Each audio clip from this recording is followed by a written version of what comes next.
اجنبی سمجھ کر دل میں خوف کیا۔ فرشتوں نے کہا کہ خوف نہ کیجیے، ہم قوم لوط کی طرف ان کے ہلاک کرنے کو بھیجے گئے ہیں۔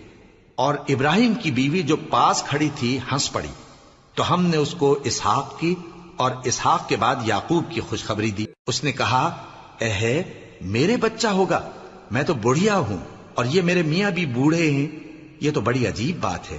انہوں نے کہا کیا تم اللہ کی قدرت سے تعجب کرتی ہو؟ اے اہل بیت، تم پر اللہ کی رحمت اور اس کی برکتیں ہیں، وہ لائق تعریف ہے، بڑا ہے۔ پھر جب ابراہیم سے خوف جاتا رہا اور ان کو خوشخبری بھی مل گئی تو قوم لوط کے بارے میں لگے ہم سے بحث کرنے۔